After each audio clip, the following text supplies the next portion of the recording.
Ini dalam perjanjian baru penatua adalah seorang pemimpin dari gereja lokal. Jadi sekarang jika kita lihat sepintas, sepertinya Yohanes menuliskan hal ini kepada seorang perempuan, kepada seorang ibu sebagaimana yang disebutkan dalam ayat pertama. Namun jika kita terus membaca pasal ini, kita akan menyadari bahwa sepertinya bukan itu yang dimaksudkan oleh Rasul Yohanes. Meskipun sangat mungkin bahwa surat ini dikirimkan kepada saudari yang ada di sebuah gereja, namun sepertinya lebih mungkin bahwa surat ini dikirimkan kepada seluruh gereja. Jadi inilah mengapa kita perlu memahami bahwa ungkapan ini adalah kiasan, bukan secara literal. Surat ini dikirimkan kepada gereja dan setiap orang yang menjadi bagian dari gereja ini. Yohanes sekali lagi memberikan penekanan di sini mengenai pentingnya kasih.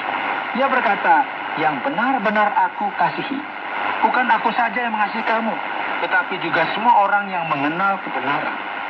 Jadi yang memberikan sebuah penekanan yang penting juga akan kebenaran. Karena surat ini juga merupakan sebuah surat yang memiliki natur apologetika. Dan sembari kita melanjutkan surat 2 Yohanes ini, dikatakan di sana, kasih karunia, rahmat dan damai sejahtera dari Allah Bapa dan dari Yesus Kristus anak Bapa akan menyertai kita dalam kebenaran dan kasih. Salam yang diberikan oleh Yohanes ini memberikan fokus tidak hanya kepada kasih karunia dan damai sejahtera sebagaimana yang biasa dipakai oleh Rasul Paulus dalam surat-suratnya, namun juga rahmat dari Allah Bapa dan dari Yesus Kristus, dan sekali lagi yang melakukan dengan menggunakan sebuah kata yang jelas dan langsung. Allah Bapa dan Yesus Kristus akan senantiasa bersama-sama dengan kita dalam kebenaran dan dalam kasih. Jadi sekarang kita tidak memiliki banyak wawasan di sini ya, namun kita tahu bahwa Yohanes pada saat ini sedang melayani di kota Efesus, di daerah Asia Kecil. Surat ini dituliskan kepada sebuah gereja dan sangat mungkin bahwa surat ini dituliskan kepada gereja yang terletak di daerah tersebut dan yang sedang mengalami masa-masa yang sukar. Jadi pada awalnya Yohanes menggunakan nada yang sangat positif dalam surat ini. Ia memberikan penghargaan kepada gereja yang berjalan dalam kebenaran. Jadi sekarang penting sekali untuk mengingat bahwa Yohanes senantiasa memisahkan hal-hal yang berasal dari Allah dan yang bukan berasal dari Allah.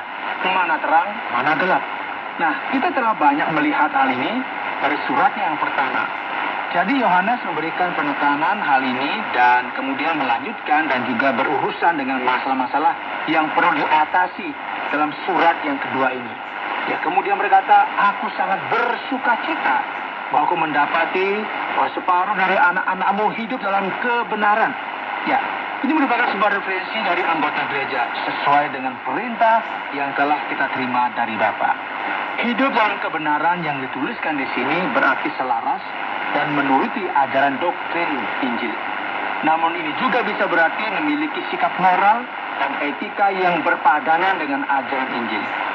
Yohanes kemudian melanjutkan lagi dari ayat 5 dan seterusnya, dan sekarang aku minta kepadamu ibu, bukan seolah aku menuliskan perintah baru bagimu, tetapi menurut perintah yang sudah ada pada kita dari mula-mula, supaya kita saling mengasihi.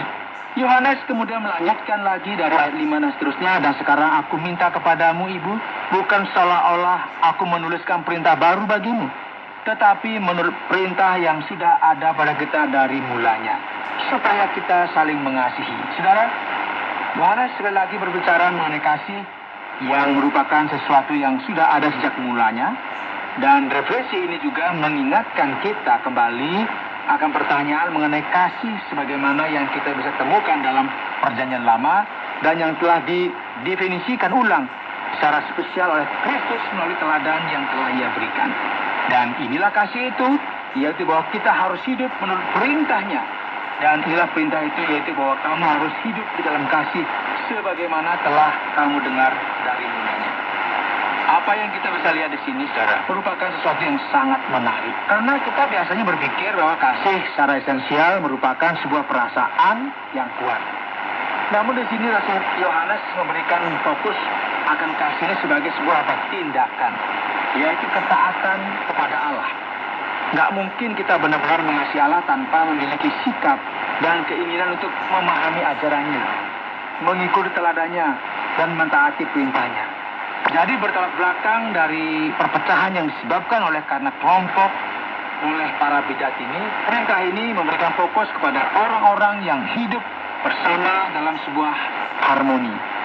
Kasih merupakan sesuatu yang perlu di antara setiap mereka yang merupakan anggota dari gereja. Jadi sekarang, ketika kita sampai ke 7, ada hal-hal yang akan kita lihat nampaknya rumit. Sejauh ini ya, semua terlihat sangat manis dan indah, dan Yohanes juga berbicara mengenai kasih dan kebenaran di dalam Allah Bapa dan dalam Yesus Kristus. Kita hanya melihat beberapa kabar baik sejauh ini dari surat 2 Yohanes ini yang langsung menyentuh hati kita. Namun sekarang ayat 7 ada hal-hal yang mulai kelihatan buruk. Setelah banyak penyesat telah muncul dan pergi ke seluruh dunia yang tidak mengaku bahwa Yesus Kristus telah datang sebagai manusia. Itu adalah si penyesat dan antikristus. Para bidat telah kita lihat, saudara, dan telah kita pelajari dalam surat Yohanes sebelumnya, sepertinya merupakan bidat pre-gnostik yang memiliki masalah dengan gagasan yang berkaitan dengan tubuh dan hal-hal yang bersifat materi. Para bidat ini berkata bahwa Yesus nggak lahir sebagai manusia dalam darah dan daging. Dia nggak benar-benar menjelma. Dan gagasan para bidat ini dibentuk oleh kelompok yang selanjutnya kita kenal sebagai doketisme, yang menyangkali bahwa Yesus datang ke dalam dunia ini sebagai manusia. Mereka percaya bahwa Yesus Sang Kristus itu datang ke dunia dalam wujud ilahi dan bukan dalam wujud secara fisik. Dan Yohanes juga sangat langsung di sini. Dia berkata bahwa ini merupakan sesuatu yang salah. Siapa orang yang percaya akan hal ini jelas salah kaprah. Dan kepercayaan ini menipu banyak orang yang asalnya nggak lain dan nggak bukan adalah dari antikristus itu sendiri. Waspadalah supaya kamu jangan kehilangan apa yang telah kami kerjakan itu, tetapi supaya kamu mendapat upahnya sepenuhnya.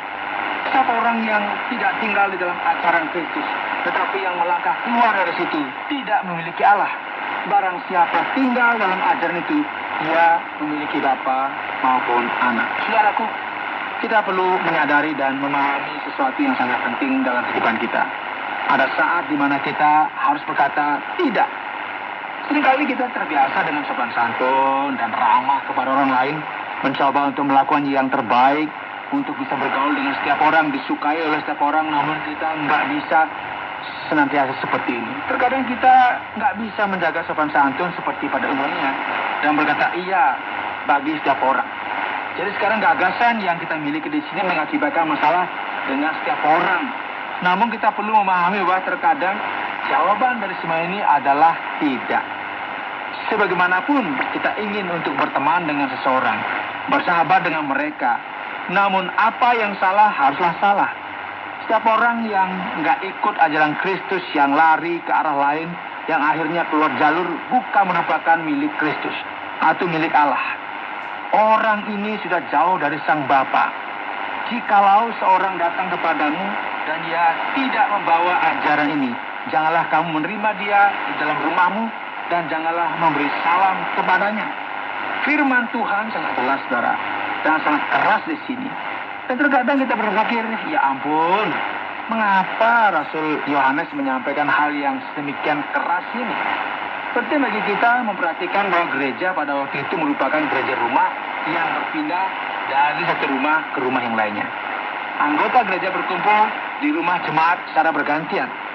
Jadi Yohanes nggak berkata bahwa ketika seseorang mengetuk pintu, kita tidak perlu melihat bahkan membuka pintu bagi mereka. Nggak begitu ya. Gagasan utama yang ada di sini adalah bahwa kita nggak boleh menerima orang-orang ini di dalam rumah mereka dan menyapa mereka, karena mereka hanya akan membawa ajaran yang penuh dalih, mengajak debat begitu ya. Jadi dalam bagian ini kita nggak boleh mempersilahkan orang-orang seperti ini untuk bergabung. Maksudnya bergabung dalam gereja. Segala sesuatu yang berkaitan dengan orang ini tidaklah oke. Jika seseorang membawa ajaran salah dan mereka mau langsung menyampaikan hal ini kepada setiap orang, maka inilah waktunya bagi kita berkata no atau tidak. Dan Yohanes sendiri berkata bahwa nggak mungkin kita bisa lari dari hal ini. Sebab barang siapa memberi salam kepadanya, dia mendapat bagian dalam perbuatan yang jahat. Setiap orang yang berteman dan berlaku baik dengan mereka, tidak peduli dengan kebohongan mereka dan hal-hal yang salah yang mereka lakukan, orang ini sedang membiarkan orang tersebut mengacaukan orang lain. Setiap orang yang berjalan beriringan dengan para bidat ini, sebenarnya ia mengambil bagian dalam hal ini.